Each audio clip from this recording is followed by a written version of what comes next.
భగవంతుడు ఎప్పుడు గుర్తొస్తాడు? ఎప్పుడు గుర్తు రావడం ఏంటి? మన మనసులో ఎప్పుడు ఉంటాడు ఆయన కదా. అయితే మనకు కష్టం వచ్చినప్పుడు ఇంకొంచెం ఎక్కువ గుర్తొస్తూ ఉంటాడు. మనం కోరిన కోరికలు నెరవేరినప్పుడు ఇంకొంచెం ఎక్కువ గుర్తొస్తూ ఉంటాడు. జనరల్గా మనం ఆలయాలకు వెళ్ళినప్పుడు ఏం చేస్తూ ఉంటాము? అయ్యా నాకు ఈ ఉద్యోగం వచ్చేలా చూడు, నీకు ఇంత నీ హుండీలో ఇంత అమౌంట్ వేస్తానని మొక్కుతారు. ఇంకొకరు నేను ఈ కోరుకున్న కోరిక నెరవేరేలా చూడు, నీకు 100 కొబ్బరికాయలు కొడతాను అంటారు. లేదంటే అమ్మ నాకు ఈ కోరిక తీరేలా చూడు, ఇది గనక పూర్తయితే కనుక నీ ఆలయం చుట్టూ 108 ప్రదక్షిణాలు చేస్తాను అని మొక్కుతారు. ఇంకా ఆస్త స్థితిమంతులైతే నాకు ఈ ప్రాజెక్టు దక్కేలా చూడు, నీకు బంగారు కిరీటం చేయిస్తాను అని మొక్కుతూ ఉంటారు. ఇదంతా ఏంటి అసలు? Quid pro quo.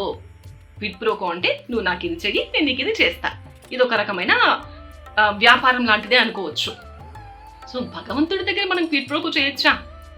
చేయకూడదు అంటున్నారు పండితులు. ఎస్, మనం ఏ ఆలయానికి వెళ్ళినా, ఏ భగవంతుని ఎప్పుడు మొక్కినా కూడా ఎప్పుడు క్విడ్ ప్రోకో చేయకూడదంట. జస్ట్ అయ్యా నన్ను ఎప్పుడు చల్లగా చూడు, నాకేం కావాలో నీకు తెలుసు, నీ కరుణ కృపా కటాక్ష వీక్షణాలు ఎప్పుడు నా మీద ఉండేలా చేయి స్వామి అని మాత్రమే మొక్కుకోవాలంట. అసలు ఏ కోరికతో భగవంతుడికి దండం పెట్టొద్దంట. ఆయనకు అన్నీ తెలుసు, ఆయన మనకు అన్నీ చేస్తారు అని చెప్తున్నారు పండితులు. మీరేమంటారు? కామెంట్ చేయండి. నచ్చితే రిలీజ్ షేర్ చేయండి.